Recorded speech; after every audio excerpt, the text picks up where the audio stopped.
doctor should look at it as soon as possible. It is the way in which we propagate our species. Please demonstrate how this is accomplished.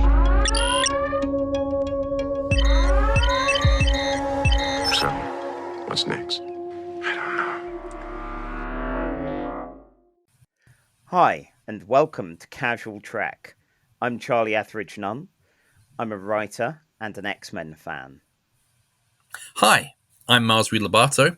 I am a writer, stand-up comedian, and a Doctor Who fan. Each episode of Casual Trek will be watching stories from 3 different Star Trek shows and ranking them on a big list from best to worst. Ranking things on a podcast is admittedly hardly an original topic. I've been listening to the Ajax boys ranking every story ever on Warwick Ajax, Battle of the Atom with X-Men stories, and Bat Chat with Batman stories. Miles, have you listened to any of these? I have dabbled in and out, but honestly, in the huge spectrum of Star Trek podcasts, the 2 best people to talk about and have an opinion on Star Trek are the people like, yeah, Star Trek's cool, I guess. Yeah, it's all right. I think that's not bad. The firm opinion of Casual Trek is Star Trek. It's all right. I can see it going places, you know? Look, we're British, so saying it's not bad is like perfect praise you're gonna get. Yeah, basically that. What happened was I was mainlining a ton of Bat Chat while I was playing Arkham City a few months ago, and I'd been getting in a massive Star Trek mood. I was late for party, unlike everyone who seemed to watch all of Star Trek during lockdown. And now that we're in those kind of later days of it, I got really in a Trek mood, reading a role-playing game, watching some of the shows, including some of the new ones. And I like the discourse about ranking these things. It provides a nice opportunity to just chat and talk about different episodes, often relatively random, odd episodes that I might not have thought about in decades. And I couldn't find a Star Trek equivalent, no matter how much I tried. And there might be one somewhere, but it's not one with the people of our level of expertise, I'm sure. So as a white man in his early 40s with facial hair and a hoodie, I knew it was my duty to make a podcast. I could feel it. Now, Miles, unfortunately, you do not have the trademark facial hair, nor are you in your 40s, but that's all right, because each podcast needs one person with and one without. I am closer to my 40s than most of my former co-workers who weren't even alive when Trek was a thing. Oh, right. Trek's a thing, right? We're still cool. Trek's still cool, right? We're here. Look, talking about Star Trek on a podcast is probably going to be less toxic for me than talking about Doctor Who on a podcast. Yes. That way madness and violence lies. That's exactly where I'm approaching this from as well. I don't think I could ever be trusted to talk about X-Men. Not in a professional capacity, either as a writer or as a podcaster. Like, most of my favorite podcasts are X-Men podcasts, and I don't trust myself to be able to be a good enough fan to not care. You don't trust yourself to not cause an incident. Exactly. I would cause an 8-hour Adam X rant, I'm certain. But in this case, because we like Star Trek, as we've said, it's maybe in our top 10 things. Like, I've not ranked things, but yeah, it's pretty good. So it's up there. Yeah. Like, I prefer coffee. Coffee's good. I like the Legion of Superheroes. You know, I'm the Lost Defender. I think I'm the only one left. So yeah, and I gather you're a fan of things as well that aren't Star Trek. It's up there. It's up there, like in my top 10. It's like it's underneath my faith that capitalism will never to be collapse, and that's a good one. It's just inching out over I don't know, the tick. Okay. So I think that's a good way of gauging our level of enthusiasm about Star Trek. And Yeah. because of this, as it's far from our first fandom, I feel this makes us the ultimate objective voices on such a task as this list that we will carve out of stone. If I believe that any opinion of art could be truly objective, then clearly we are the most least objective people to talk about Trek. If we Yeah. got into a discussion with Ayn Rand on Star Trek, she would hate us for how unobjective our objectivity would be. Exactly. God, long may she burn in hell. Come back next week for my who would win, Margaret Thatcher versus Ayn Rand Oh God. Oh God, really? You're versus destroying this. Godzilla. Okay, good. I'm back in. Anyway, back to the point, and I'll apologise in advance for the many diversions. I meant to bring a sand timer to make sure that we limited the amount of time that they are, but without further ado, as our mission here is to rank. Also, Oh, we are British, so we're the best people to talk about the most American sci-fi franchise. is it the most American sci-fi franchise? Like, it's Wagon Train in Space, but I'm sure there's. No, you're right. Stargate exists, and Yeah. that's basically American foreign policy in space Middle East. Yeah, basically that. So, yeah. Yeah. Okay, Stargate's got it beat. That's all right. I'm not. If we're looking at the ranking of Star Trek versus other things, Stargate is vastly down under Star Trek, in my opinion. I forget Stargate exists, but I do remember that Lost exists Yes. because I watched it. Yeah, you did. And I won't even apologize on behalf of Damon Lindelof and Carlton Cuse for that. Anyway, back to the point. This episode is going to cover 3 different pilot episodes of Star Trek. We figured what we're going to do is each of our episodes is going to have a theme. So it might be an episode on Klingons, an episode on Mirror Universe shenanigans, in which case I will just lose my mind as I do not care for the Mirror Universe. But And I will wear a fake goatee, which you won't see because it's a completely audible medium. yes, yeah, it's good because I'd have to shave my goatee just to provide contrast, and I'd really rather not do that. People don't need to see my entire face. So yeah, given most episodes will have a theme, and this is our pilot of our show, what better theme than pilots? So we're doing the first 3 Star Trek pilots today, and we'll do the next 3 next episode. So we've got a lot of watching that we've done, and a lot still ahead. And yeah, we'll see which episodes have aged better than others. Okay, so our first episode will be the Star Trek pilot, titled The Cage. Yeah, we had a little bit of a back and forth about what Star Trek original pilot to do. Yeah. This is the original pilot. This is the very first pilot for Star Trek, not the first episode broadcast, which I think was the Man Trap. And then Yeah. the actual second pilot, which is When No Man Has Gone Before. But no, this is the original, the one apparently too cerebral for American viewers. Oh, I am emphasizing little bunny rabbit ears as I say this. has such a cruel statement been said about Americans before? I live with them. I have partied with them. I pay taxes to them. Yet they won't let me vote with them. They're fine. They're not bad. They're all right. You're all right. It's okay. Like They're Star under Trek. Star really. Trek. Oh my god! Like our first episode reviews is going to be this guy hates Americans. Wow. So the cage. What's it about? What is there a cage in it? There is a cage, but the cage. There's a physical cage, and then there's the cage of the human mind. Space, the final frontier. Maybe.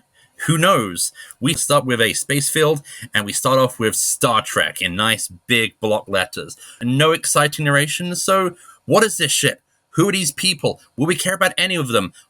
Yeah, well, okay, we'll care about Spock. soon. But like everyone else, we're going to have to marinate on it for like 40 years. So, on the United Starship Enterprise, the crew, led by all these complete strangers, receives a message from the Telos star cluster. But our hero, Captain Pike, he's not really feeling it right now. He's like, he's grumpy. He's kind of feeling that I'm not Danny Glover. I'm too old for this shit going on. Especially that there's 2 women Oh, on the shocking. ship now. Shock, we've got super intelligent number 1, and we have slightly attractive but worryingly named Yeoman Colt, spelt like the horse. So I didn't get a name for her. In fact, I didn't have any names for anyone aside from Pike, number 1, Spock. I've got blonde guy, other guy, doctor, and the rookie. There's the blonde guy, no, there's the doctor, and a blonde guy who's called Kelso, and then you've got like Kelso's 2 mates. Okay. Or like, Kelso's pan couple. Wow. Okay. Well, Roddenberry Yeah. was a progressive guy. Yeah, for the most part. In some ways. In some way. So Pike, goes to his ready room to have a drink with his doctor, and recently the Enterprise had an exciting adventure on the planet Rigel 4, where they got their ass kicked by some monsters. And I kind of appreciated this. Like, all the characters are seen with injuries which they picked up on this earlier mission, like Spock sometimes walks with a limp. And like Kelso has like an arm brace. So it's like in the time of like early 60s TV, when continuity was like not a thing outside of soap operas, that's a realistic touch that Trek with its magic reset button will never really kind of have until the current era of Star Trek. I mean, DS9 has bits, but DS9 has bits, but like, any kind of like injury or like any kind of bad knock they get is usually forgotten, unless it's like important to the plot. of course. So yeah, drinking with the doctor, which we've all done, right? Not when the doctor's on duty. Okay. Sorry, yeah, mine lectured me about units of alcohol and how it's all a sham. You see, you forget I have to deal with the American healthcare system, Oh. so whenever I have to drink for my doctor, it's a drink to forget. Oh dear. Or because I've just been sent the bill. Yeah. That'd be such a good service, actually. Here's the bill and a shot. Here's your bill, and here's some Everclear for you. Here's some grain alcohol. So Pike talks about wanting to retire, and like maybe just go home and raise horses. And the doc's like, "Hey, we should help these guys." So Pike's like, "I'm convinced. I've had 2 pints. This is some good thinking from my part." So he goes back to bridge and go, "Okay, time warp." And Spock shouts time warp. Spock is very shouty in the pilot. Sorry, He's time oddly warp. shouty. Yeah, they don't call it like warp drive. They call it like time warp. Time warp factor 7. Time warp factor 7. You get a nice little, what would be like a 60s Doctor Who special effect where they just kind of stand still and just superimpose a whizzing starfield to show us those. warp speed. It feels like it's a journey of the mind as well as through space. That everyone has to stand still or else it's not going to work. It'll look wanky on the video. So they reach Telos 4 and they beam down using as a Doctor Who fan, and a Blake 7 fan, I have to be really remembering not to use the word teleport, which is what they say in no shows, or transmat. So transport. They use the transporter. They use the fancy matter transmitter to beam down to like a really nice set. It's all right. I watched a lot of early Lost in Space, and it gave me entirely those vibes, just in color. So I mean, it was a step up. It's 30 feet, which is 25 more feet than Doctor Who ever had to deal with in the same amount of time. And they find the shipwreck survivors, who are all old scientists and 1 young, attractive woman. Where I'm from, that's called a cult. Yeah, it's best not analysed too far at that point. No, like that's, there are those people who hang around Whitehawk that we don't talk about. Oh dear. But so like, they have the young, attractive woman who's called Vina. And of course, because Pike is a rugged, square-jawed, individualist starship captain. He's like, I fancy my chances. I'm having that one. But what he doesn't know is that they're being watched. They're being watched by mysterious aliens with mysterious heads. Okay, so these heads, because I have specific notes on these, and I saw someone else talking about them online a little while ago, and their comparison contradicts mine. So, as a neutral party here, I've written down these are bollock-headed aliens, and I've seen online people compare them to butts, mainly because they're kind of cleft at the back of the head. Which do you reckon they're most like? They look most like bollocks, but honestly, if either a butt or a bollock has a twitching vein that prominent, you might need to go see a doctor. And prepare for the grain alcohol. And prepare for the grain alcohol. So yeah, Vina wants to show Pike something really interesting over here. But before Pike could say, grab your coat, love, I've pulled, the bollock-headed aliens turn up, knock him out, and they capture him and put him in a conveniently disguised lift, disguised as a bit of soundstage. I love those kind of soundstage things. Just watch the slight wobble from all of the rocks. I miss when science fiction TV looked crap. Yes. I miss when I like, okay, I love that we can build like really impressive stages, like shoot in really cool locations. Sometimes just give me a couple of bits of carved balsa wood painted purple and tell me it's an alien planet. I'm done. I'm sold. So yeah, they're taken down in the lift. Pray tell, what happens next, Miles? Well, then Pike wakes up in the titular cage, which is freestone walls and a bit of not polystyrene. Perspex? Oh god, that'd be horrible. A perspex, yeah. A cage made of Yeah. polystyrene would be the worst. That'd be like my own personal hell. You can tell it's perspex because it makes a nice bouncy sound whenever Pike tries to hammer himself off it. Hammer himself off. That sounds naughty. Asked the bollock-headed aliens of Telos 4, who want him to do a lot of hammering off, considering what they want the humans for. You see, Telos 4 are a race of people who are so mentally advanced they don't know how to open pickle jars. Wow. And so what they're going to do is that they're trying to find a breedable enough race to basically create them for themselves a race of pickle jar openers, so that they never have to worry about not having Branson pickles on their sandwiches again. I also noticed that in this quest, they appear to have captured Alf, or at least Alf's kind of like bigger, buffer descendant. Well, clearly this is a sequel to the Alf TV show, because the end of Alf, the show famously ends with Alf getting caught by the US government, so clearly Alf escapes, but then gets sent back in time to Star Trek. Back in time?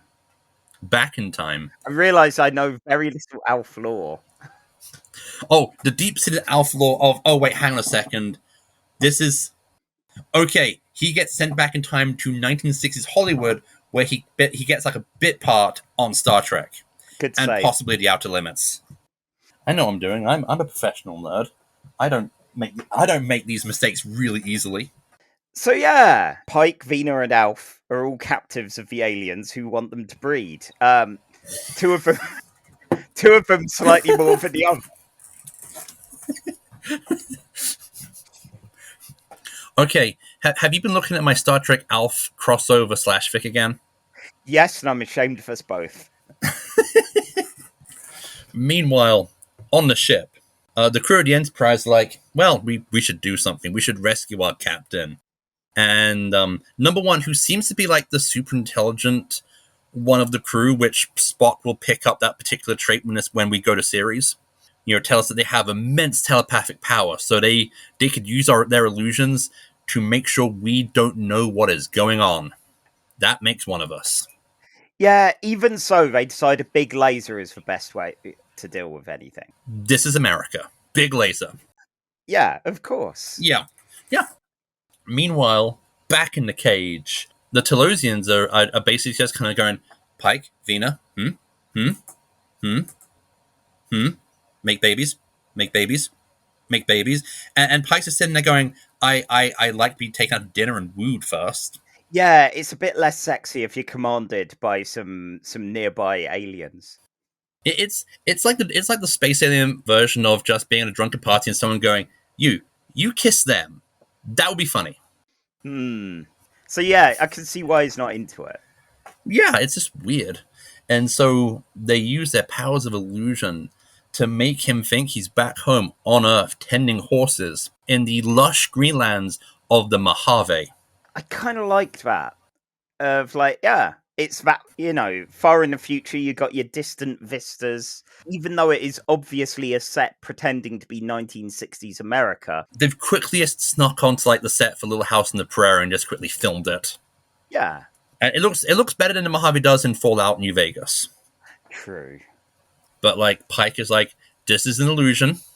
It's a nice illusion. Don't like it. So the aliens go, okay then, let's go for the sexy one.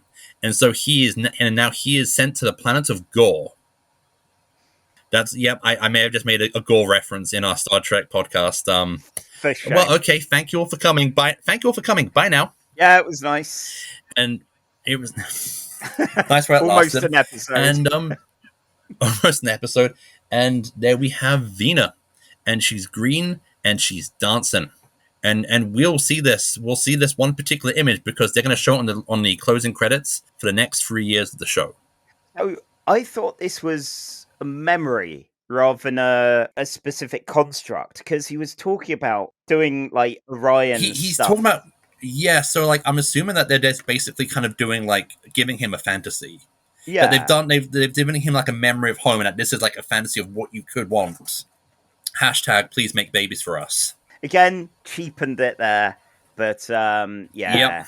Unfortunately, without the ability to remove his memory of the fact that he's actually in a kind of perspex cage being observed worryingly closely. Alf. It just doesn't do it for him. Yeah.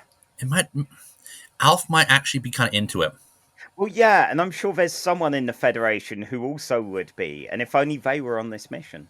I mean, Riker won't be born for a while. No, this entire episode would be much different if like it was the horny ship, and like the entire crew is like, yeah, sure, why not? Good idea.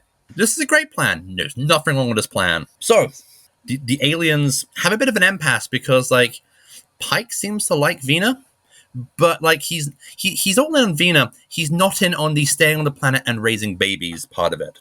So they have another plan. When Starfleet plans to beam down another search party, this time with Number One and Yeoman Colt, they kidnap Yeoman Colt and Number One, leaving Spock to shout out, "The women!"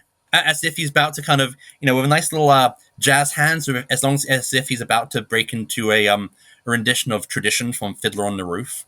Oh dear, yeah, feels like the aliens have decided to stop going for a one-on-one kind of situation and start going into either a reality show contest or a bad sitcom plot. This is every other 50s pulp magazine cover. Like this is like the fifth. This is what 62, 61. I had it written down somewhere. 66. 66. So like, yep, sex has just been invented by the 60s culture, but we're still in that kind of skeezy men's own era of politics, gender. Of course, the shirtless man being attacked by a crab and being trying to save at least one or two women, or being attacked also by said women, as well as fighting off the crab. You've always got to fight off the giant crab. You always got to fight off the giant crabs. So then the Telosians say, right, okay, Veena's not working, so we have some other choices for you. We have the super intelligent ice woman who actually might start to think you're available. And then you've got like the young one who was just hot for you anyway. And Number One immediately goes, yeah, not down for this, pulls out her gun and immediately starts setting it to self-destruct. Which I've had worse dates. I once had a date when I was like 19 where they got drunk the night before and ended up on a train to Sheffield. A good sign of a date there. Good sign of a date there. So like I'll take that over the immediately pulling out, basically the date equivalent of pulling out a hand grenade. Yeah, I've probably had dates around that bad. I don't know. It's a difficult one there. But yeah, well done, number one, for figuring that. Being the one competent member of the crew. Yeah, I mean, for Yeoman's feels very much in that position of, well, whatever happens on like Talos, Whatever stays on happens in Talos. Talos stays on Talos. Yeah. And the Talosians, meanwhile, while the one Talosian has been basically trying to get his own personal sex show, the other Talosians have been doing the reading and realize, oh wait, no matter how luxurious we can make their lives, humans do not do well in captivity. So even if we could breed a slave race, they'd be really sucky at it because they would want freedom. What a horrible resolution. Yeah, God, who knew humans hate being put in cages? God, what a shock. Well, I'm glad we fixed this. Although, yeah, did they fix it? I don't know. So, like, the Talosians go, well, you know what? We're just gonna let you go and wait for the next bunch of horny idiots to turn up. And that is when we find out that Vina can't go back or won't go back because she was the only survivor of there was a crashed ship, but she was the only survivor. And that the Talosians found her and they had to repair her. But they had no idea what a human looked like. Like, when you get a piece of furniture and the instructions aren't there, it's just hell. I know what they've been through. Like, humans are not flat-packed IKEA furniture. More's a pity. And so they lift the illusion. It turns out that Vina is... I have no idea how to say this without sounding really offensive. She's just... They put her back wrong. They put her back wrong. Yeah. And thus, she doesn't want to go back because she's not generically attractive by the standards of 1960s white America. So she'd rather stay with the Illusions, thank you very much. And so the Tellusians go, okay, we'll restore to you your illusion of beauty, but also we'll give you an illusionary pike to play with to just kind of while away the rest of your lives. And this is where the story goes. This is where I started screaming. Like, yes, it's the 1960s. Yes, it was quite literally a different time. But the fact that the show is playing this very kind of romantic harp music as Vina, just completely indulges in the phony illusion of the illusionary Pike, and Pike is okay with this. Yeah. Like, this is where Pike's is looking at the situation and going, yeah, this is fine. Like, I can't help but think back to things like The Twilight Zone or The Outer Limits, where that would be the horrifying twist at the end of the episode. Well, but it's reinvigorated him for being a captain, Yup.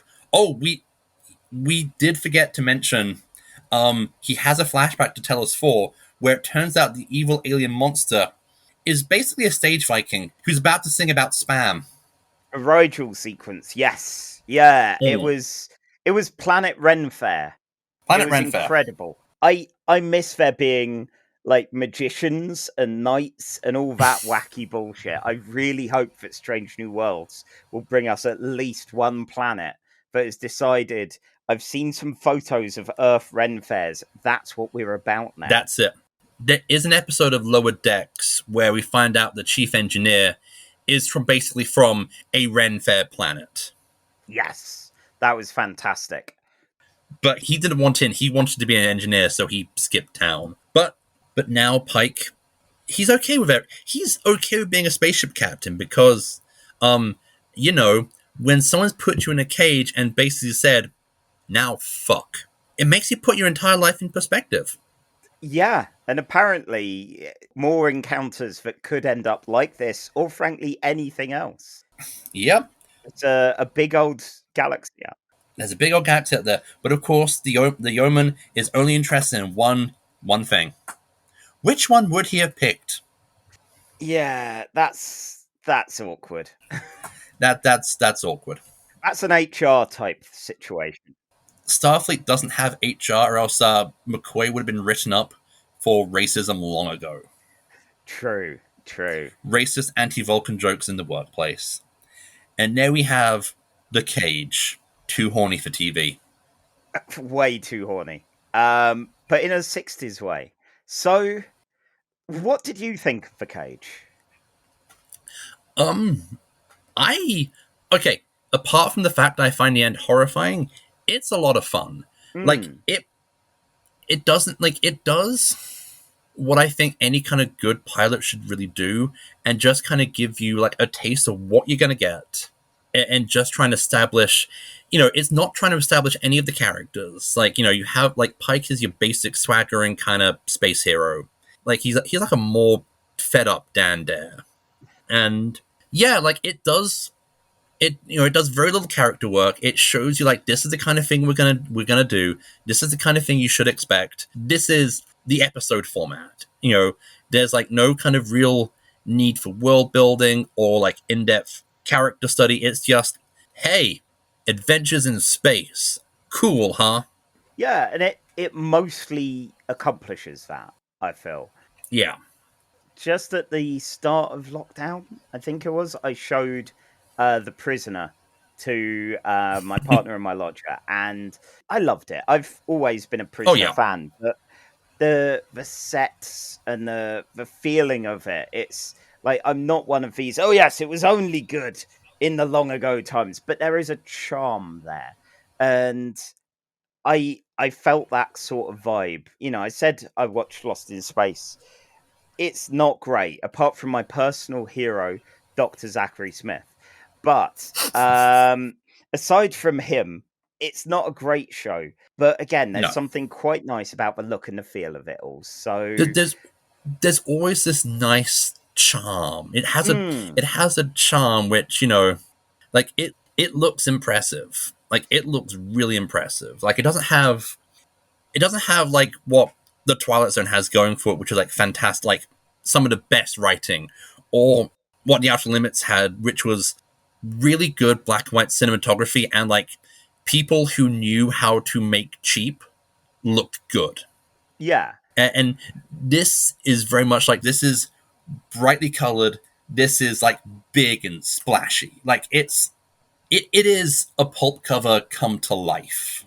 Yeah. Like, I know with comics, there's that point where DC was the only one really doing much superhero-wise, and it was all very wooden and very static, and suddenly Fantastic Four appears, and you've got that Jack Kirby cover, that explosion, you've got colour, you've got bombast, and this feels like that to those shows. This is basically in a kind of bit more restrained form. This is how the 60s are going to look for TV from then on. And I mean, I know I'm going to get immunized to this, like, soon, if we watch more of the originals. I mean, like, Batman's coming out, like, either has come out or is coming out soon. Yeah, exactly. It's that brightly coloured renaissance. We've got colour television now. Isn't this exciting? We've got colour. We haven't reached a camp 60s yet, or like the very bleak kind of mid to late 60s of Vietnam. So we still have the kind of, the hippie movement is there, but we don't like to talk about the hippie movement. Yes. Yeah. So the good news is, as we have to, in the infernal pact we have made with one another, judge every episode of Star Trek for its worthiness against every other episode, this is currently, and I feel this optimism, this kind of enjoyment of it, despite its goofiness, means that we can confidently place this as our number one Star Trek episode. Right now, this is the best episode of Star Trek. It is also the worst episode of Star Trek. But I'm sure it will get replaced as one of those soon enough. Especially because next up, we've got an interesting one. Oh, wait, no, sorry. Emissary's after the next one. The next one is not interesting. Just to kind of put this in musical context, the song that was number one when this was being made was Downtown by Petula Clark. So, that's The Cage. And now from gin and boardrooms to cocaine and beige. And some wood paneling.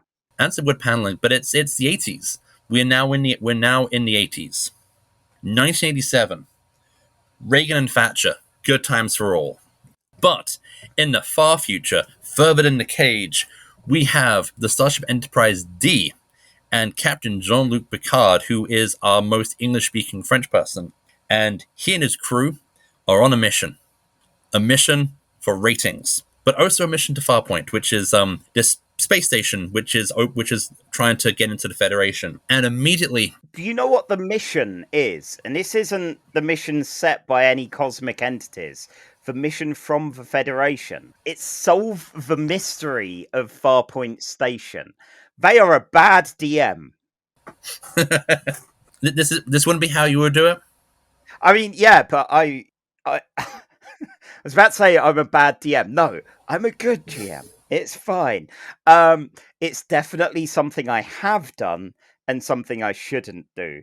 So what you were saying is that the crew of the Enterprise should have met in a bar and then had a fight break out. I mean, there will be some of that, at least for Picard later on. I'm sure there are some Starfleet captains who have probably just gone into a pub, started a fight, and then just picked 6 most capable people in that fight to be his crew. Yeah, I mean, that must have been the hiring process in the original series. Yeah, probably.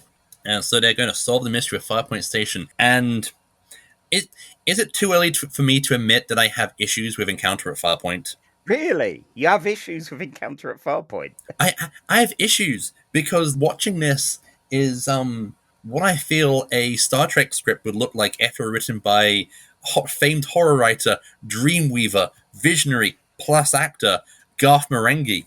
And as Garth Marenghi once famously said, I know other writers who use subtext, and they're all cowards.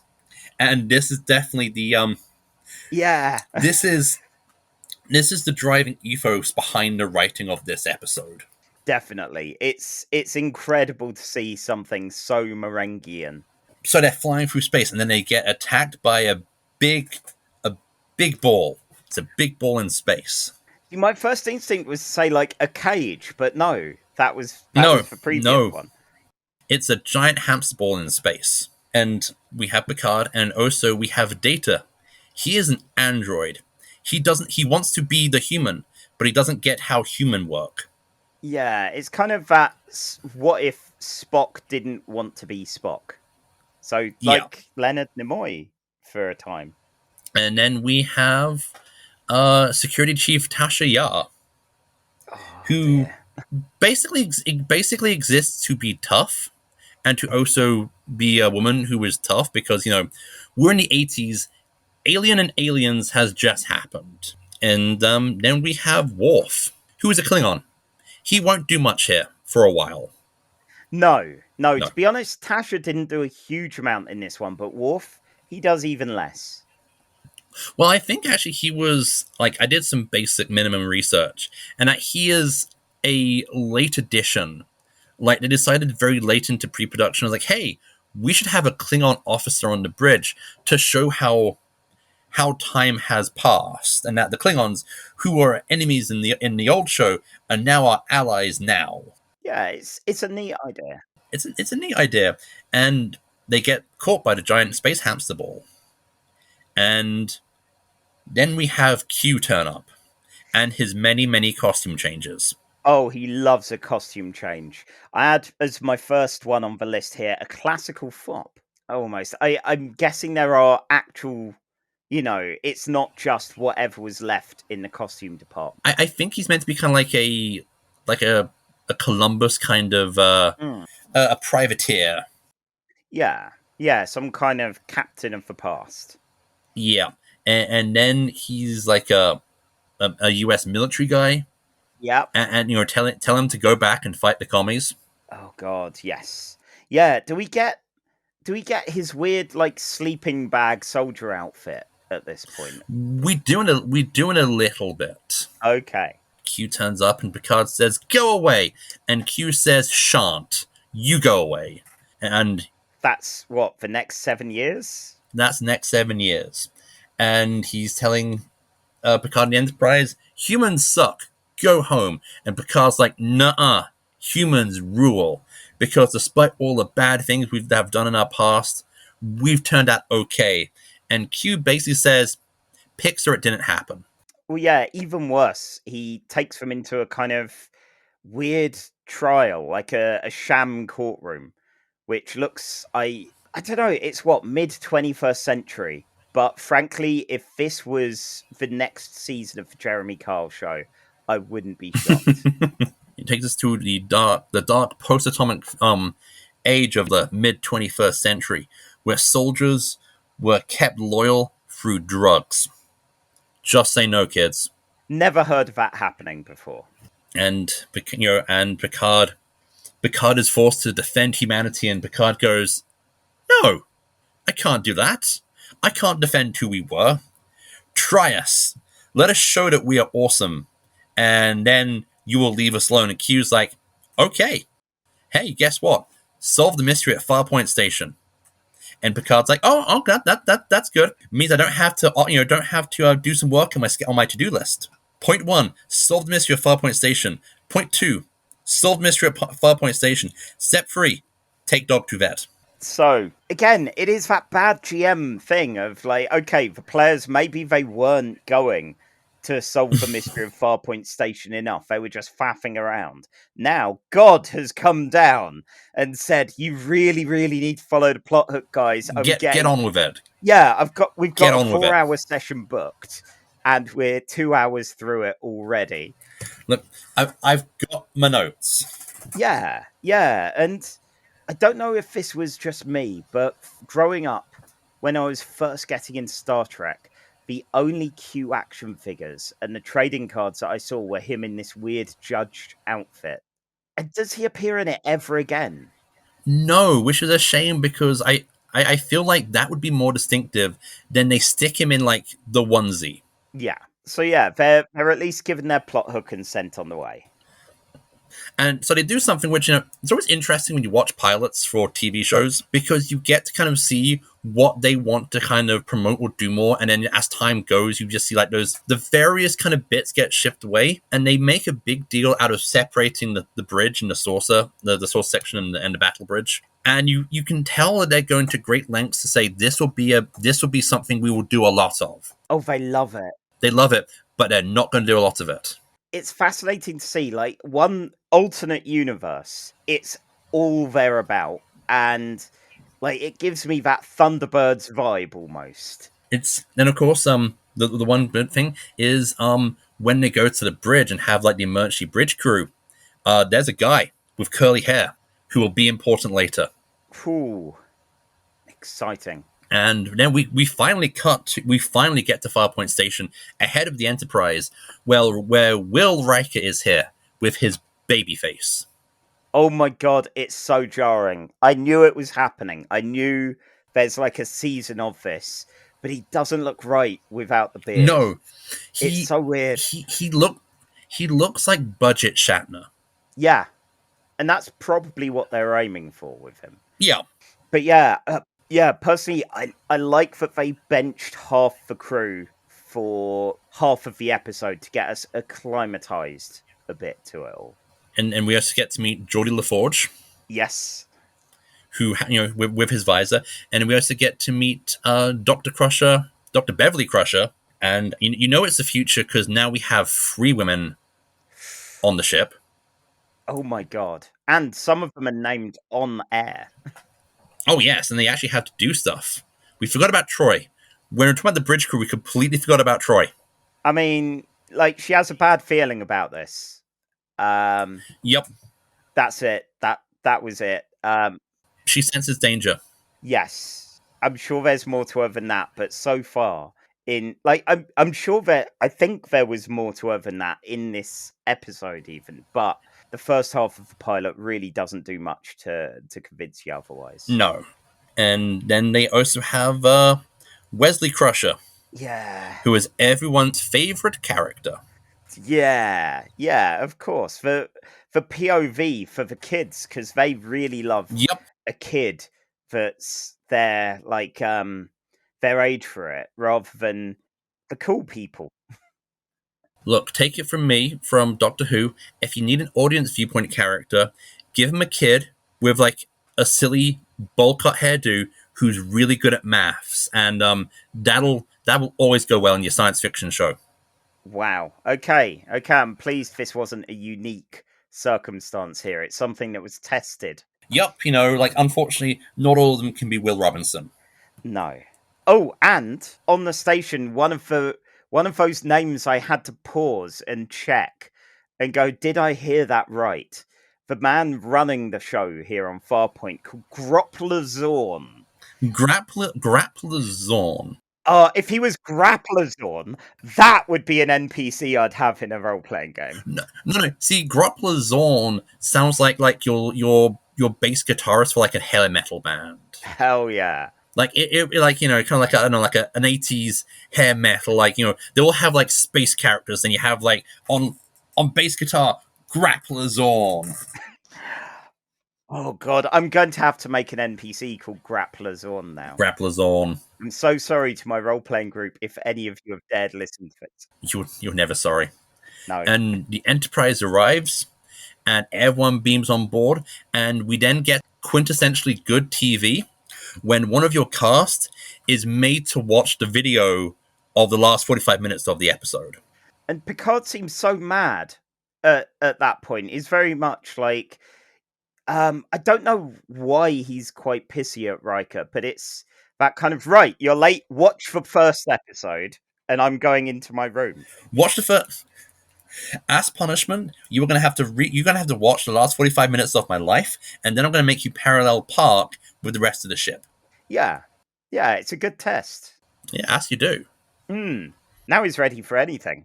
It's like, I know when I turned up my first day at work at an international coffee chain, which I won't mention, I walked into work, and my boss gruffly said to me, "Make this espresso machine parallel park with the rest of the cafe."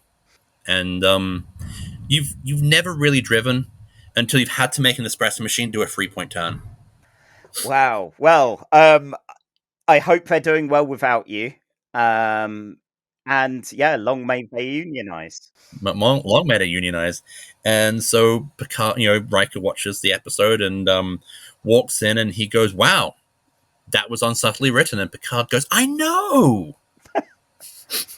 Yeah, it's almost like we had both DC Fontana and Gene Roddenberry both writing bits of this as Garth Marenghi-ish as possible, but sometimes at cross purposes, and evidently without talking to each other. And so Picard goes, "Right, Will, I am representing humanity on this trial to prove our worth as a species. You do all the hard work." Yeah, and please don't let me speak to a child. Otherwise, we will fail the test. And Riker goes, "Okay, will do." Oh, they make a big thing about like Riker daring to stand up to his captains. Like, this is the wonderful thing I love, the wonderful bit of Garth Marenghi-esque writing, that when characters have character moments, they don't like have a moment which allows them to like express their characterization in a well-written way. It's basically them saying their character bio out loud. So yeah. I lost count of the amount of times Tashiar says in this episode, "As head of security, I suggest." I'm trying to remember now. I'm hoping that she doesn't say "as head of security and a woman." But again, I wouldn't put it past Roddenberry to have had that put in. No.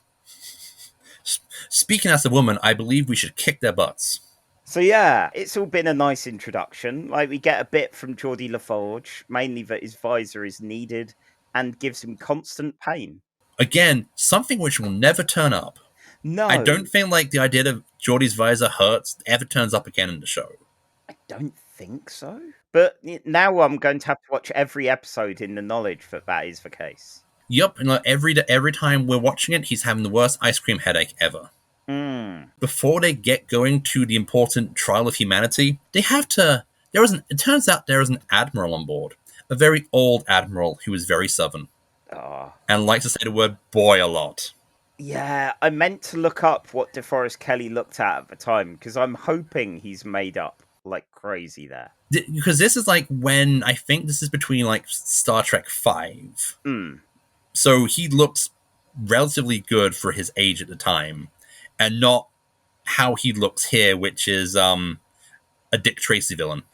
Yes. Yeah, that's a good way of putting it. Yeah, so Star Trek 6 is 4 years after this in 1991. So yeah, good for him. I know, the late DeForest Kelly, but I was watching it For going, him. that has to be makeup. Otherwise, he had some kind of degenerative thing that was just making him slough off his skin and wrinkle up. But yeah, he has a nice little chat with Data. Very much crowbarring in Data. You're the Spock of this, just in case we didn't get it so far. Even McCoy isn't free from the next gen problem of, it's not we have dialogue, is that the characters talk in declarative statements. Yes. Yeah, it's like a bad idea of what Claremontian writing's like. God, can you imagine if the next gen comic was written by Chris Claremont? Oh, be still my heart. Like, even terrible 2000s Claremont, I would take that. Oh, there is actually a Claremont written Star Trek graphic novel. Oh my god. I'm resisting running to my comic shop now. I think it's called Debt of Honor, and it does have a spunky Claremontian female. Yes. Okay, we love a Claremontian dame. Okay, how many other Claremont tropes does it have? I'm sorry, I'm setting the egg timer on myself. Ladies and gentlemen, we have a digression egg timer because I know what Miles is like and I know what I'm like. So, Okay, let's see. It has a spunky female character who kind of takes over the plot. It has a woman who could quite clearly be a dominatrix. Kirk agonizes about poor life choices more so than usual. huh. Spock gets brain. No, he doesn't. Let's see. McCoy gets mind. No, that doesn't happen. I can only think of like those basics right now. At some point, the spunky female officer gets into a fight with a Klingon, knocks them out, and promptly nicks their clothes. Like I know Wolverine's done once or twice. Amazing. I'm definitely going to have to look that up, and I will feel ashamed while reading the entire thing. So, Farpoint, huh? The Farpoint, it looks like a Western frontier town in space. Wow. It's always wonderful when you see like very Western American tropes, because I can just imagine like if the British did this, it would just be like a couple of pubs. Like that's your frontier space town in space is basically a corner shop and a pub. Oh god, why didn't I mean, yes, yeah, that is 100% true, but also if this is trying to be a Western town, why wasn't there a saloon? Or space saloon, I guess. Well, it's the future. They have a mall. Farpoint Oh. Station, like the big marketplace, is essentially like a giant 80s mall. Yeah. Yeah, welcome to the 80s. This is it. Welcome now. to the like since I live in America, I get to see these malls, but it's like 2022, so they're all in rapid decline. Cool. Well, good news, because it's going to get Good that news. way with Farpoint. Also, this is a mall that can somehow change things into other things that you might want. It's a magic mall. Oh, it's so special. Apart from when Groplazorn starts yelling at it. Clearly, the mall wants to unionize. Oh, it really should. But Groplazorn is very much against such things. Groplazorn's into union busting. So, our away mission, which is Riker, Data, Tasha Yar, Troy, and Geordi, beam down deep beneath the station to see what's going on, and we end up in a really nice kind of cave set, which looks like something we can't say because I'll spoil the plot. Yeah, I think you and I possibly got the same vibes from this set, but it's like the very alien. Yeah. Yeah, definitely like a Maul and Groplazorn did not make these tunnels. But meanwhile, another ship is approaching. And God, the cage is so much easier to synopsize because stuff happens in the cage. I mean, the good news is for us and the audience that we're getting through this a lot faster. So, yeah, I heard Gene Roddenberry didn't want UFOs or space rockets, and somehow no, it's a UFO. Like it's just a UFO when we first see it. Yeah. And you don't really get the UFO design any like in other. It's like that. That's it. I think that's the one use of a UFO in Star Trek. Yeah, I guess, if anyone's going to do it, Gene may as well rip the plaster off and do it himself. Gene Roddenberry is going to do it, and then he's going to hump it. I mean, yeah, again, you're skipping ahead slightly here. Meanwhile, Picard is just like having a cup of tea. Like, Picard's just like, well, thank God I'm good at micromanaging. And then Q turns up to go, oh, by the way, you've got like 2 hours left. And Picard's like, well, I will micromanage some more. And he gets the crew to pick up the pace. Meanwhile, Troy's spider sense is tingling. This is where it's not quite as bad as we're in trouble and then the ship gets hit. This is, I can actually feel more specific emotions. They're vague, but they're still more than you could tell by waiting 5 seconds until there's an impact. Yeah, and then the UFO attacks. But it doesn't attack the fancy Sky Mall. It starts attacking the frontier town. And the crew promptly scatter except for Data and Riker, who have to get Grappler Zorn before he escapes to his jam session. And they arrive just in time to see Grappler Zorn kidnapped by Pink Energy. Oh, I hate when that happens. Yeah, it happens every Thursday. They've been back to the ship, and then Q is that really smug guy who asks you a riddle and goes, "Do you know what it is yet? Do you know what it is yet? Do you know what it is yet?" Like, we've not got time to think about the riddle while you keep asking us about the riddle. And that's pretty much the state the Enterprise is in. It's like, do you know who could have actually played Q based on this kind of energy? They could have gotten like Crystal May's era Richard O'Brien. Yes. To play Q. Because what he'd be doing is while Picard is trying to solve like the riddle, Q would just be there just playing a harmonica in the background while Picard is trying to get the crystal. Yeah, he'd be prancing about a bit, chattering to himself about all kinds of things. Like, again, like me when I'm running a game and no one's told me to stop. Q would definitely have a mumsy. Oh, God. I dread to think what the Eldritch Cosmic Mumsy would be. Dave Edna Everidge. Perfect. Actually, no. Wait, no. I know who would be the intergalactic cosmic mumsy. Okay. It would be Joanna Lumley, as she is an ab-fab. It would explain a lot. Yep. Yeah. This is why space is like it is. Meanwhile, Wesley Crusher is begging his mum to see the bridge. Meanwhile, Beverly Crusher, who is the ship's doctor, has some angst with Picard because Picard brought home her husband. I guess Picard was on a mission with Wesley's father and he died in the line of duty. But just the way it says it, it just sounds like Picard just turned up on their doorstep with a dead body and went, there you go, dropped it and then left. I mean, it's left mysterious enough so far that could be entirely what happened. You drew the short straw, go on, offload the body. You're on body detail this week. Sorry, is that your Picard? That's my season 1 Picard. This is my gruff. This is I swear you can freeze frame it when you have a close up of Patrick Stewart's face while they're filming this, and you can almost see a man just watching his career fade away in real time whenever he's shooting a scene. Yes, yeah, it takes him a while to warm up to it. It takes a while to warm up and become like the Patrick Stewart of today, who we all love. Yes, yeah.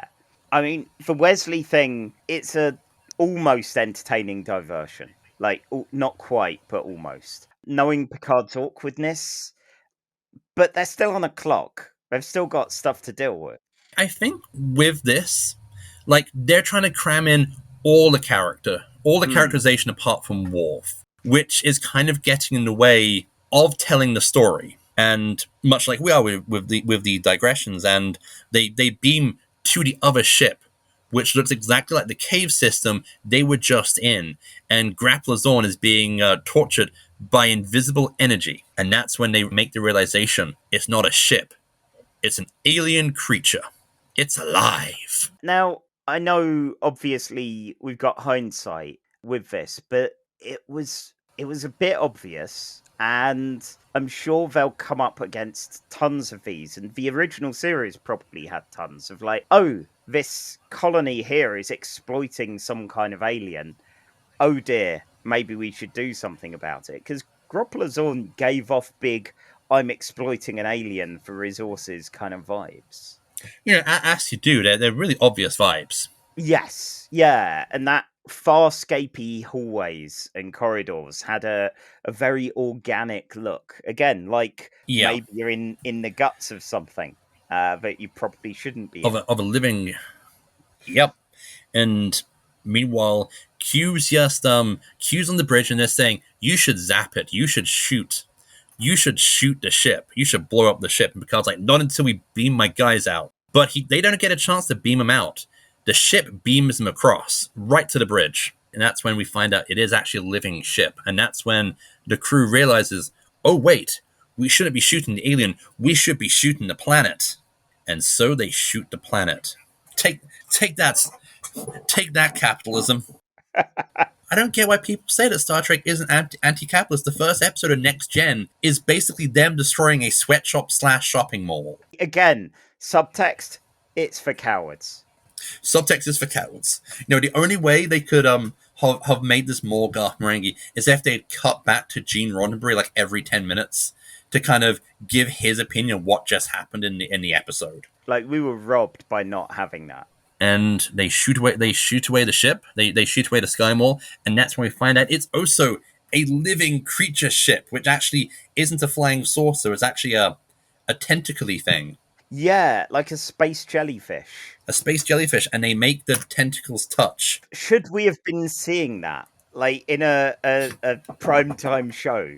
Should that have been shown? Well, it was on before the watershed, so clearly we should have been. Okay, wow. It feels both a lot more and a lot simpler than the Cage, all in one go.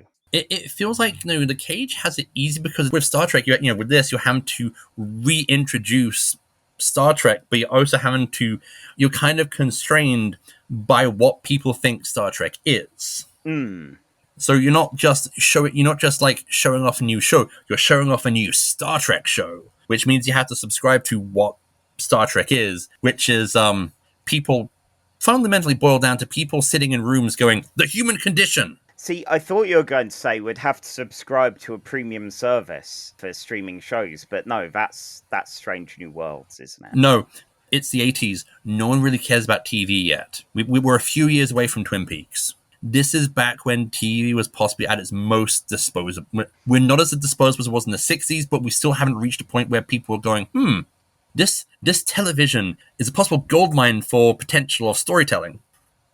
When people were preemptively losing their shit with this, they were very much in that state of, what? Replacing Kirk? A bald man? Replacing Kirk? What is any of this? Wait a second. There are multiple women? This is woke. This is the woke mind virus at work. Terrible. It should be Majel Barrett doing every woman role, and ideally only one. And Klingons, oh my god, those weren't allies in canon. Oh god, imagine if the internet was around for Next Generation. The discourse would have been the worst. Gene Roddenberry hates Star Trek. Yeah, he's killing his child by doing all of these things. This is completely against the vision that Gene Roddenberry set down in that wonderful show, Genesis 2. So, on that dispiriting note, Encounter at Farpoint, it's not as bad as I remembered it being, but it is still bad. The second half isn't as bad as I remember. Yeah. The first half is Garth Marenghi's Star Trek.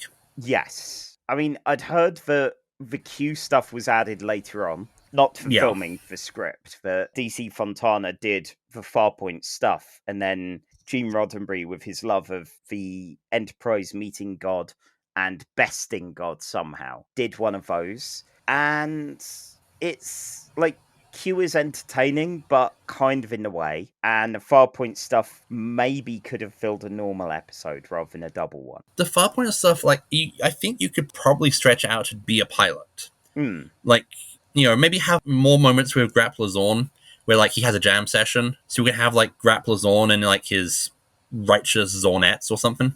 Yeah, like a musical interlude. Like the young ones. Just have have Madness turn up for to just play a song for 5 minutes.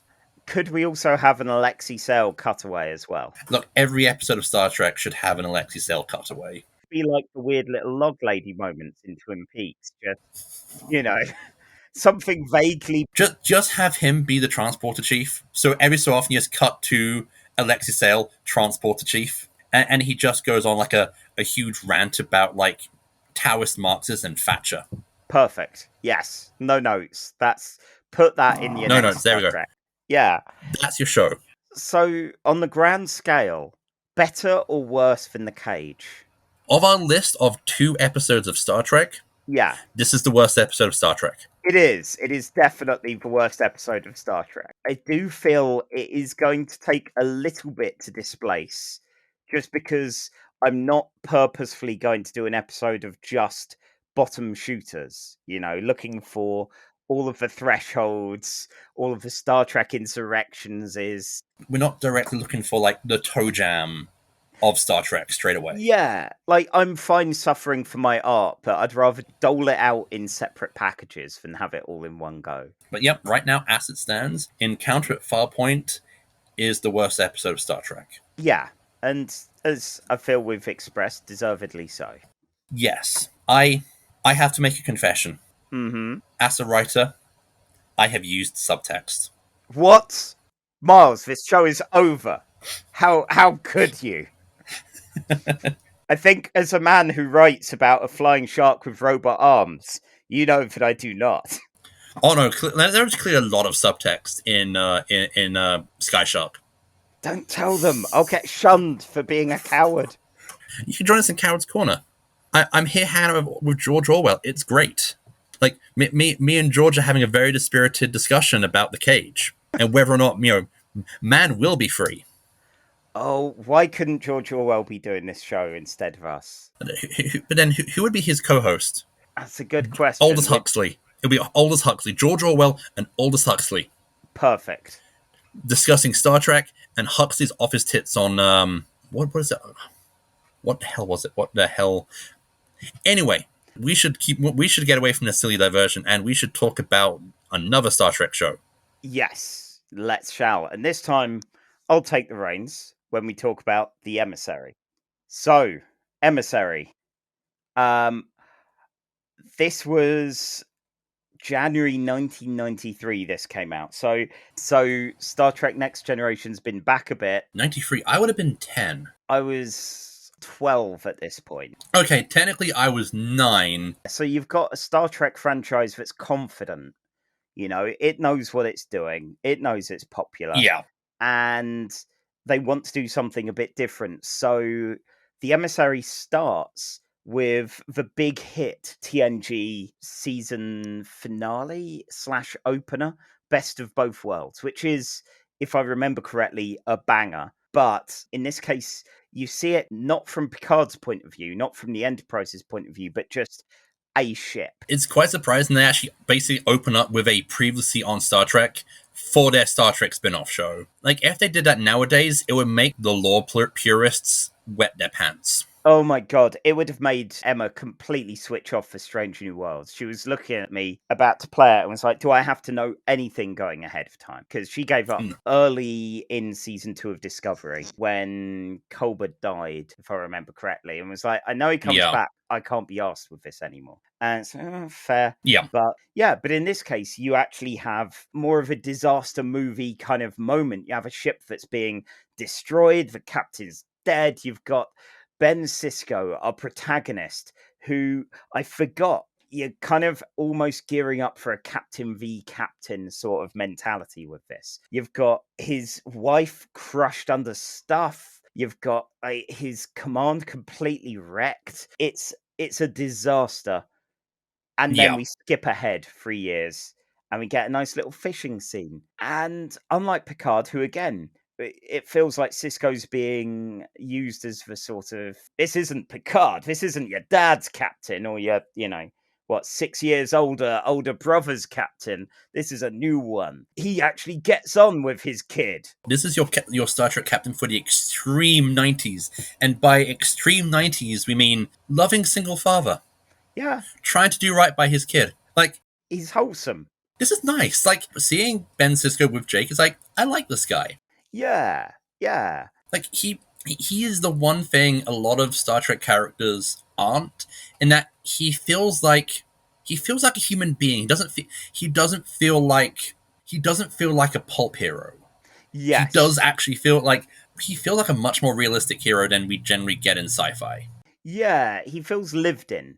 There's definite backstory here compared to a lot of the others in TNG, where we'll get backstory as it's needed for an episode. But if we never did, no harm, no foul. No, that's fine. And they give us a very quick bit of exposition about Bajor and Deep Space Nine, and then we get opening credits, which show us it is a cool looking space station with a frankly quite dirgy theme tune, and I'm not a fan of it. I kind of like it, but I have to admit to a kind of a problem I have with this. I'm a huge Babylon 5 fan, so I can't help but watch this and compare it to the pilot of Babylon 5. Miles, we are barely minutes into a recap for Emissary, and you had to do that. I had to do that. I won't bring it up much because I think The Gathering, which is the pilot for Babylon 5, not as good as Emissary, better than Encounter at Farpoint. Yeah, okay, unofficial addendum to list. Unofficial addendum. It's a little crowbar Encounter at Farpoint. Yeah. So yeah. There will come a point where, like, The Gathering is on the list unofficially. Yeah, exactly. So I forgot this, even though this is the pilot I saw most recently. But Deep Space Nine's a mess. Like, we enter it, bits are on fire, people are dead. The Cardassians occupied Bajor and had this station, and they burnt it on the way out. Is it too late to make any kind of jokes about the North after Thatcher was done with it? That's horrible.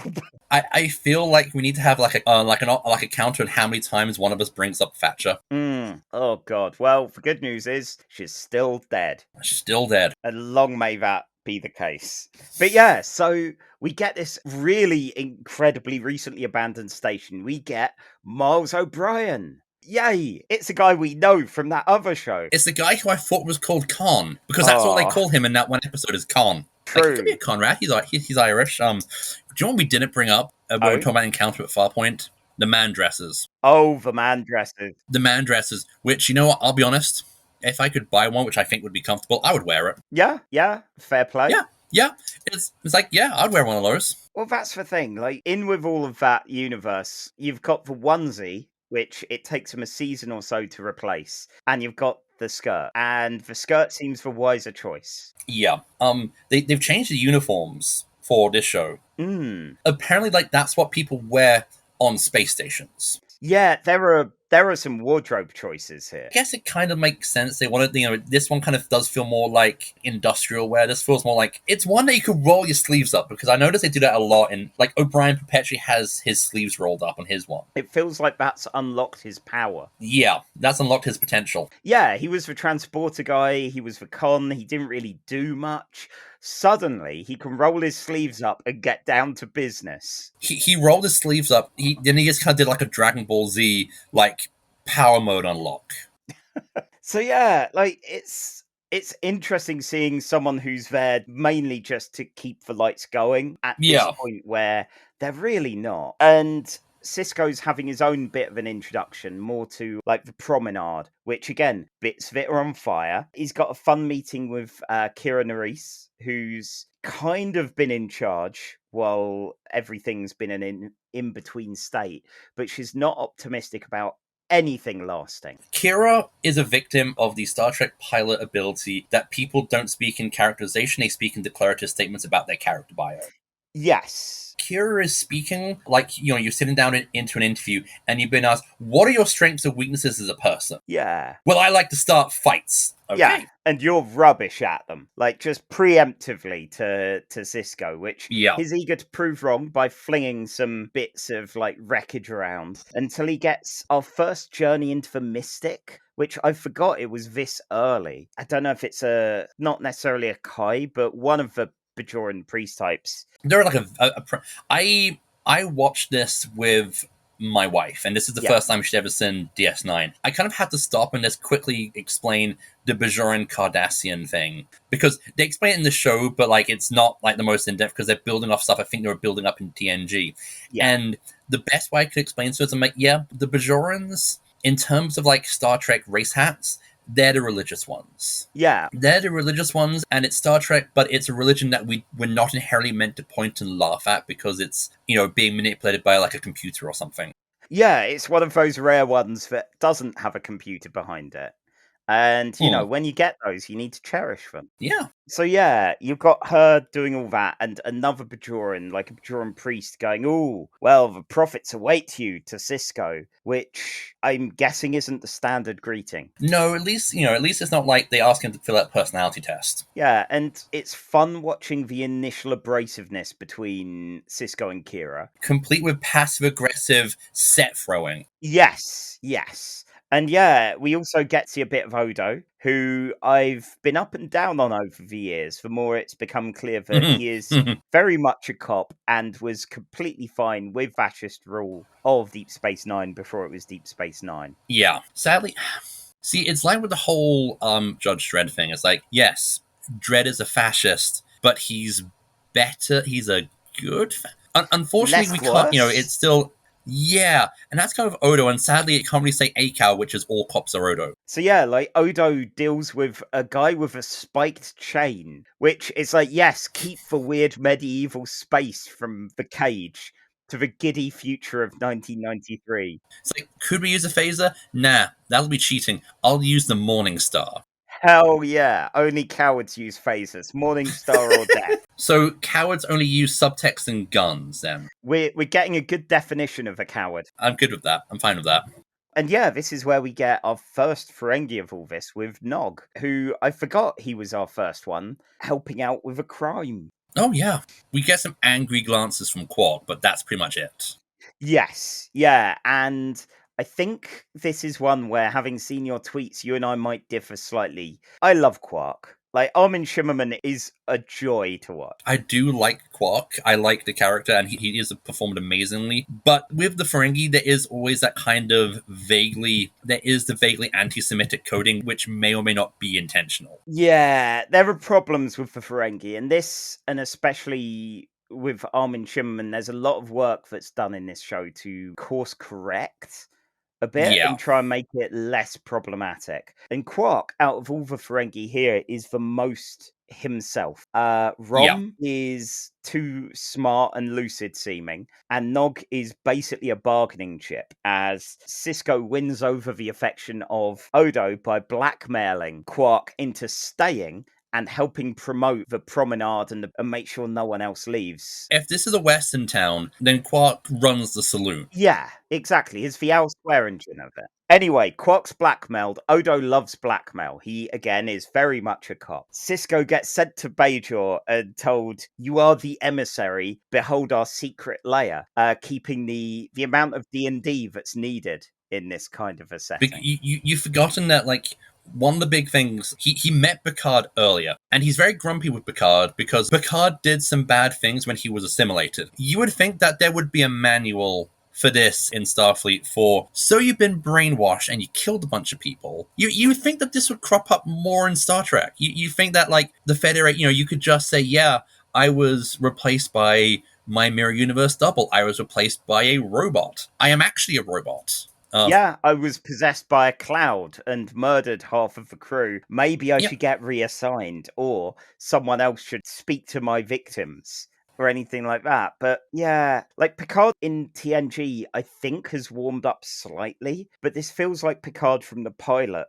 of TNG. Yeah. He's very cold and not very supportive, it feels like. It doesn't help that, like, the first thing Sisko says to him when they meet is, "You killed my wife and I want to transfer." Okay, so Sisko's not necessarily bringing the positive energy to meeting either. I did note down, Picard says specifically, do everything short of violating the Prime Directive to Sisko. And oh boy, in a few seasons' time, it's going to get interesting. What is the Prime Directive? I think this is the first time we've ever had to mention it on this show. It's not to interfere with cultures that aren't yet Federation worthy or space worthy or anything. It's like warp drive or something.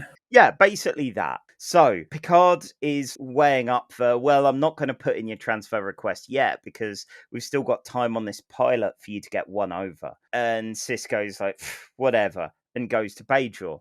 where he's told he's an emissary. Not really what that is, but he's shown like the secret layer underneath the church where you got this glorious CGI pool of water, which even watching this on a tablet, I was like, oh, that's ropey. That's some ropey water there.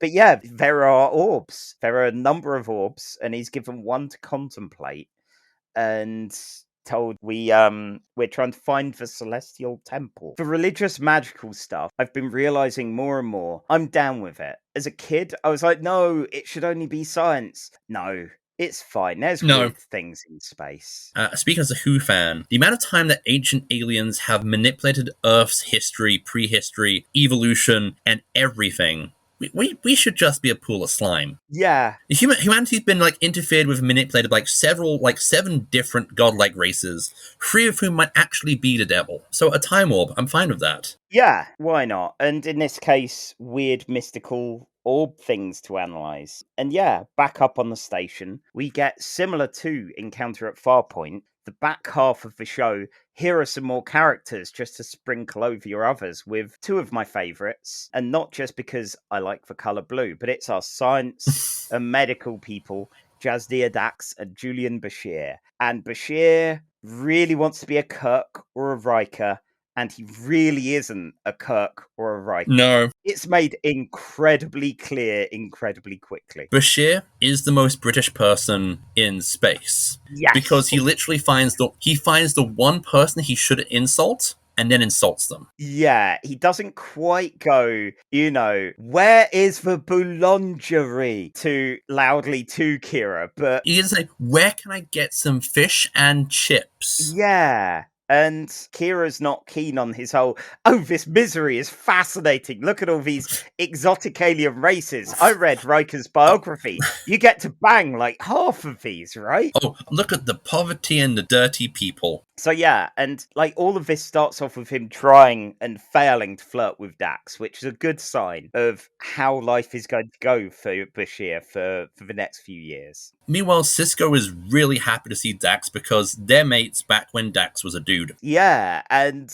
Dax is great fun anyway, just has that kind of confidence of someone that's lived way too many lives and is just enjoying Bashir's nonsense and being able to play him like a fool. I had to explain what a trill was to my wife. They're a symbiote race. They have a little worm thing, which, contains centuries of experience in previous lives in Dax. And Jadzia is the current host. And she thought that was really cool. And then Jadzia has a flashback to when she gets the symbiote. I didn't notice until watching this on good quality TV, that she basically has a pouch. They essentially work like marsupials. I always thought it was cut them open, pop them in. I mean, I think later on there is some cutting for some, but those might not necessarily be receptive trills or trills. I forget now. But yeah, there's medically legal. And yeah, as you say, we get a flashback and we see Dax as an old man, which is very cool. We get a lot of Cisco calling Dax old man and going oh yes, in the olden days, all of this stuff. And Dax not only has Bashir off on the back foot because of all of the kind of fascinating alienness, which of course for a moment she's yeah, I've got a slug in me. I was an old dude. He's wow, okay, that makes you even more interesting. And Cisco hasn't figured out the Jadzia part yet, but he's still very much, this is my bud from back in the day. So yeah, it's good fun watching that kind of prior relationship that a couple of the cast have. You get O'Brien saying goodbye to the Enterprise, and for a moment, I thought no one was going to turn up. I forgot Picard actually does, and it kind of almost wanted him to be no one I recognise is on the bridge. I'll see myself out. He gets to say goodbye to the Enterprise. And yeah, we get some more fun shenanigans with good friend of me in the pod, Golda Cat, who's there to be as sinister as you can get for Star Trek villains. He essentially walks on, twirling his moustache and laughing evilly. Yes, he needs a cape, I feel. The only way he could be more evil was if he's holding up a sign saying, "Who is evil? This guy," with an arrow pointing at himself. Yeah, and he already knows about the orb that Cisco got gifted, and is ooh, maybe we should do some stuff, do some collabs. This was my office. This was my place. I'm not bitter about it, but I will instantly bring it up when the opportunity is there. It's all looking a bit shaky with everything with DS9. It's obviously hotly contested. Everyone's bordering on either staying because profit or just sodding off. And suddenly a wormhole opens. Ooh, that's fun. It's a little far away. It's, what was it, 600 kilometers? No, 160 million kilometers. 600 would have been way nearer. So do you think that was a random encounter roll? We're in the realm of mystical bullshit, so I don't know. Maybe if there was a GM for this, they'd have gone, okay, I'm just skipping ahead. Let's Just turn up. yeah. See, now we need to find a copy of like a Star Trek role-playing game to see if there is a random encounter table and see if there's a wormhole on the random encounter table. Oh, I know for a fact there are, or at least there are random encounter things. I've no idea if there are, but I'm going to look after this. So with all of this, like Sisko and Dax take the box, go to the wormhole, check it out. It's like Bill and Ted level CGI inside the wormhole, which is all a bit weird. Sisko is sent to the white hot room after a little bit of a disparaging kind of. You missed something very important. The wormhole spits them out into the Gamma Quadrant, because I guess the universe, according to Star Trek, is split up into 4 quadrants, because space is a 2-dimensional flat plane. Yeah, there's no up or down in space. There's no up or down, there are just straight lines. Yeah, I mean, no one refers to it in the TV show, so it's got to be just. Planets don't move. They do not at any point revolve around a sun or any other celestial body. Every single planet stays exactly where they're parked. Yeah, so instead of flat Earth theory, we're in what? Flat galaxy theory. Flat quadrant theory. Okay, cool. As long as we're on the same page. But yeah, like Dax gets off and it's nice and grassy. Sisko gets off and it's a rocky, soundstage with storms. And the moment Dax is like, this is lovely, he admittedly, like, I thought he'd go, well, Dax, you're a bit weird. I'm used to this, though. But no, you get that disparity between them. And when Sisko is sent to the white hot room, Dax is sent back. Okay, so what is the white hot room? Okay, an egg timer on myself. So, the White Hot Room is an interdimensional space where every host for Phoenix Force in the Marvel Universe is in some way. That includes people from the past. So you've got your Jean Grey, you got your Hope Summers. In theory, Prime from the Malibu Ultraverse should also be there. And Professor X from his brief stint as Bald Phoenix should be in there. I've not run out the egg timer, but I'm leaving it at that. I feel good in having exposited about X-Men just briefly for this moment. So yeah, like Sisko gets a weird sequence with his whole bit of this story. Like, he keeps flashing through bits of his life. We get to meet his wife, alive this time, via the medium of flashback. And an alien force, which we can only assume of the prophets, are talking to him about, like, linear time and life and all of that stuff that you'd really need to ideally be a lot higher for, which, he seems to take in good measure after a little bit of confusion. And then Sisko does the most American thing ever, which is describe linearity in human existence using baseball. Yeah, yep. He does that. Yep. You couldn't do it with cricket. No, God. I mean, yeah, linear time and cricket are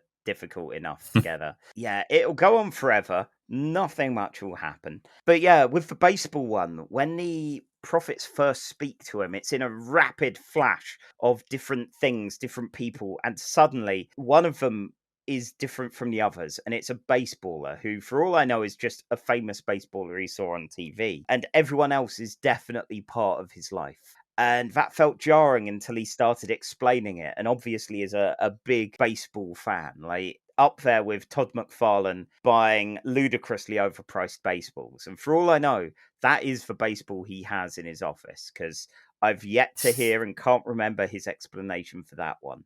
But he's doing all this nonsense, and the station is having some trouble. Golden Cat runs in the wormhole after him, going, "Oh, they've orbed their way into space." Gul Dukat basically wanted to do the classic forum post thing and post first. Yes. Like, so, Cisco and Dax, yes, do a forum post saying, have discovered a wormhole. And Gul Dukat just rushed in so he can go, first! Poor Gul Dukat. So yeah, he's vanished, and a bunch of Cardassians are getting really pissy about this. Somehow, they like Gul Dukat, which is probably a lie, but they're like, yeah, please return him. And of course, is sped into a wormhole. Kira doesn't have him, and frankly, doesn't care for any of the Cardassians' nonsense. But has the fun idea of moving the space station. Yeah, moving the space station, which in true engineer in a Star Trek form, O'Brien says is impossible. Luckily, Starfleet loves the impossible, can't get enough of it. So yeah, Kira, she seems actually on board with all of this. Now, yeah, she's the one that pitched the idea, but it's nice seeing her go from never working with anyone to, okay, let's do a teamwork. Let's get this going. Fire all the torpedoes to make it look like we've got more. This is one hell of a team building exercise. Move a space station. Yeah, it's better than that kind of kick a ball around kind of first day on the job thing. I once had to do a team building exercise with a life-size set of Jenga. Oh, God. Yeah. Hang on. By life-size, isn't any set of Jenga a life-size set of Jenga? No, it's just massive Jenga blocks, like the size of bricks. Okay. Like double the size of bricks. Okay, so like giant-sized Jenga. Giant-sized Jenga. Some cans of Foster's may have been involved. Of course. It's one of those things where I didn't mind all of the Cisco non-linear time explaining linear time to aliens thing. It went on a bit, but it was more painless than some of those. I might be biased. I have always loved the Cisco linear time. I think what this pilot does really well is combine, like, basically the Cisco's A-plot to Cisco's character plot by linking Cisco coming to terms with the death of his wife and linking that into realizing, oh, I want the job. Yeah, it's that he needs to move on. Like, Cisco has a character arc, and honestly, after like personal life stuff in the last year, the parts of the show where Cisco breaks down because he keeps reliving the most painful moments of his life, and the aliens are realizing, oh wait, these people who exist in a way we can't understand.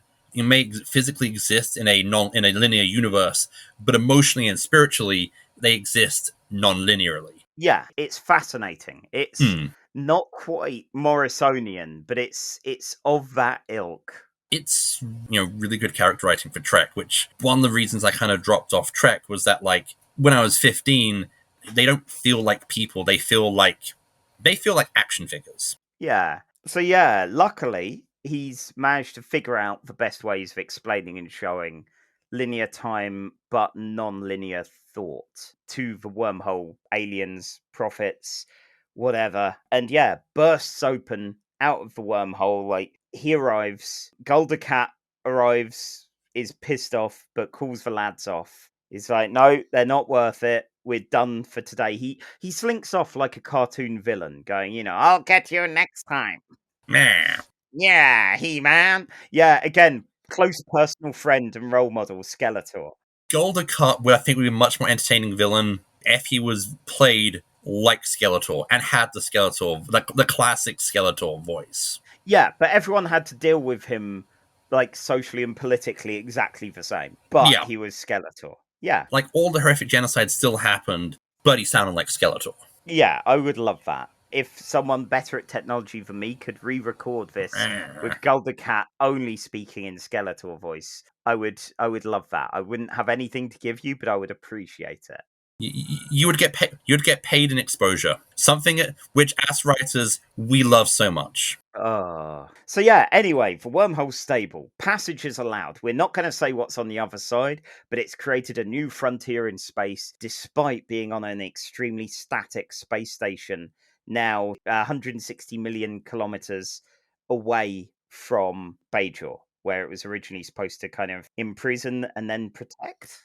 And also, apparently, going through the wormhole essentially hurts the aliens. Even though they're fine with this. And so Cisco's plan is basically, hey, let's make this a tourist destination. Yeah, I mean, he doesn't go fuck those aliens, but yeah, you can't help but feel a little bad for them if the only way through makes pain. I don't know, maybe stabilizing it makes the wound, makes it not painful, like punching your way back and forth through it. I don't know. I've never had a wormhole in me.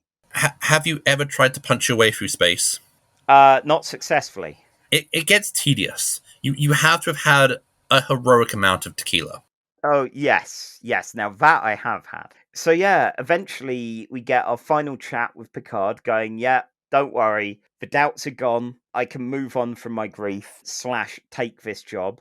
Picard, I assume, just left and didn't think about any of this ever again. Was like, well, that was a meeting. But Picard is just like, okay, great, fine. Okay, where am I meant to go now? Yeah. Sisko's having a very important emotional moment, and Picard's just thinking, wonder what they're serving in the canteen today. Yeah, for Picard, it was Tuesday. For Picard, it was Tuesday. So yeah, it's interesting seeing the difference between these three. All of them have had some level of entertainment. Yeah. I think this one, like you were saying, I know as someone who's been through kind of loss and grief and personal stuff, it definitely hits different on the other side of that. When I saw this as a 10, 11-year-old, like I remembered that scene growing up, but then like going back when you've just, when you kind of get it. Yes. It's really good stuff. So it's one that has character arcs as well as exploring the characters, like going, these are characters who exist. The characters who come off the weakest, I would say, are Bashir and Odo. Yeah. But then you get that great scene when the Cardassians are attacking the station, and Odo has to help Bashir stop someone from bleeding out. And it's really nice to see like Odo, who's been kind of tough and gruff this entire time, kind of be like, can someone else do this? I don't like blood. I don't have it. Yes. Yeah, it was fascinating seeing that growth in a single episode. I think when it comes to ranking this, you and I are probably on the same wavelength here. Yes. I'm thinking this is our new number one. This is currently the number one. Yes. It's a good story. It's good. It's very much a Star Trek. It's still got its elements of legacy from Next Gen, but that's not overworked. It's not overdone. I feel this has more theatricality than Encounter at Farpoint, but it doesn't, like with like a lot of the Sisko scenes. Like the Sisko scenes where where he's having to break down over Jennifer's death, could be like a one-man stage show, and it works. So yeah, I feel fairly confident about this being number one, and this will draw us to the end of this episode, where next time you'll see whether it still is in the number one spot, beating out the pilots for Star Trek Voyager, Enterprise, and Star Trek Discovery. I admit I've seen Voyager's pilot a couple of times, and the others literally only ever once, so I am curious to see what they're like. I have seen the Voyager one once, the Discovery one once, and I have seen the Enterprise one once, plus 20 minutes a few weeks ago. Oh, wow. Was that just bailing out because you couldn't take it? Kind of. Fair enough. That's going to be an interesting one. So, if you've enjoyed us talking about Star Trek today, as well as our many deviations, then join us for the next episode. Subscribe if you've not already done so.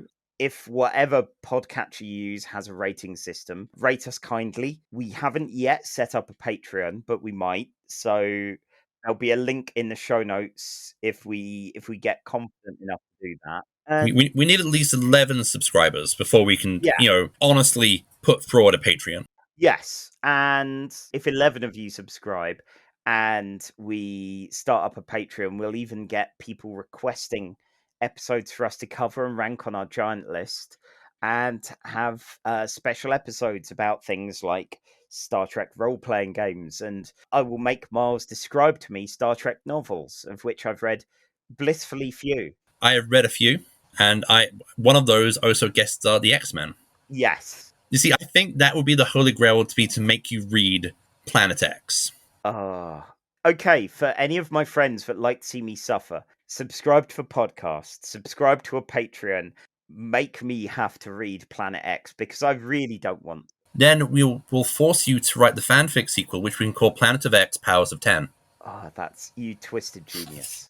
On that note, just before we close out, if you like what we do here, you can check out my work on Who Dares Rolls, where I talk about indie role-playing games on YouTube and sometimes in writing as well. skyshark.itch.io contains my comics, currently comic, but there's going to be a sequel soon. And on Twitter at Charlie_EN, where I post about the X-Men literally every day, as I've been reading a comic a day and I'm up from the 90s now, where it's just about to get really bad. Miles, what about you? You can find me on Twitter at manmiles, all one word, lowercase. If for some reason you want to see me performing improv, you can see me at Takoyaki Entertainment on YouTube, and further things will be announced forthcoming. Just, balls are in the air. Fantastic. Cool. So that's it from us. We still haven't figured out any kind of outro. So without further ado, I guess this review of the pilots is to be continued. Live long and have a jelly baby. Good. Yeah, I think that's it. I think that's where we have to end it. Okay, bye, folks.